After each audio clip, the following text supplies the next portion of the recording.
What's up, guys? It's Rey-Jay back with another video. And in this one, I want to break down what's happening with SPY, Tesla, Nvidia, the QQQ, and a couple of other tickers. I'm going to talk about some key levels to watch for and how the charts are looking. But just know that I am not a financial planner, so take nothing I say as financial advice. And also, if you guys can, please check out my Moomoo link.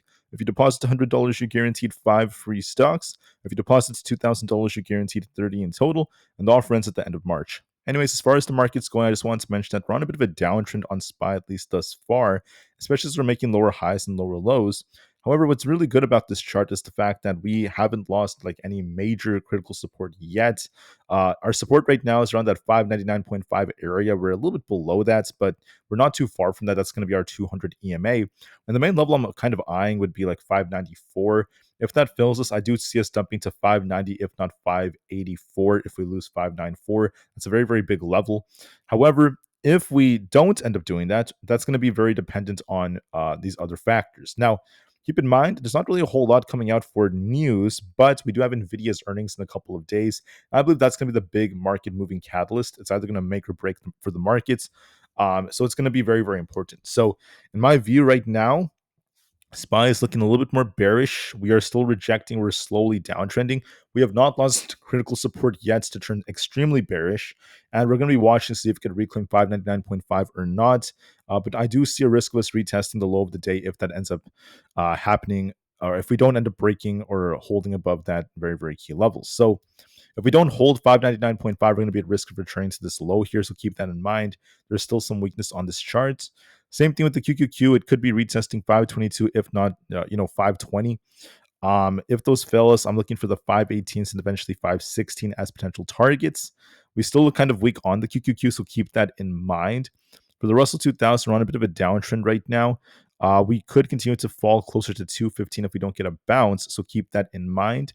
For ES, though, we're range bound, so we like to hold 6,000 as our support, but then we have this trend line of resistance, which is currently around that 60-40 area. We have not been able to break past that, so we're stuck in between, going back and forth between these levels, so just keep that in mind. ES is kind of stuck. There have been some buyers who are trying to defend it, but we're still kind of stuck, at least for now. With that being said, we have a few more. We have NQ, a little bit weaker. We're below 21,700, but our support that's holding us up is around the 21,400s. This support right over here. So see this equal low right here. This is where we had two bottoms. This is now holding us up in the 21,450s. So that's our supports. We're stuck between supply and demand for now. We'll see if we get some kind of break or not. Otherwise, there's some weakness. Bitcoin has 94,000, so our support, we're still kind of stuck there. We have to see if we can reclaim 95,725 to bounce or not. Otherwise, we're still looking a little bit more bearish. For Nvidia, our main support is at 130. That's very close to this low right here, the 130 area. We still have that inverse head and shoulders like pattern, so we'll see if that pans out or not. But overall, we're just kind of stuck. Tesla's showing weakness. It could be revisiting the lows it had previously. There's no sign of a bounce on it, and it's continuing to decline. So we're looking for 330. If it doesn't hold, we could be visiting these lows. So we'll see how it goes. For Apple, Apple is at a very, very key level. So what I like about Apple is the fact that it's bullish. Unless we end up losing 244, we're still favoring upside for about 248 to 250. It's been shuffling pretty much all day. Palantir should be visiting around 88-ish, very close to that area. If it doesn't hold us, we come back down to fill that gap to the low 80s. So it's still looking quite weak. Amazon, looking weak right now. It needs to reclaim 215, a very, very key level. Otherwise, we're at risk of returning to 212. I'm still seeing weakness on this. Coin could be revisiting 225 exactly as you predicted. If not, even all the way down to 216. I'm going to go with 225 for now. If that fails, let's look for 220, then 216. There's still weakness on the chart. Meta is showing weakness. We need to see if this could hold 657 to 660 just to see how this range ends up developing. And then we have 675 as resistance, so it could be dipping a little bit more to about 664. Microsoft has resistance around 406. We have this main support around 402. If that fails us, we're looking for 400 as our next potential targets.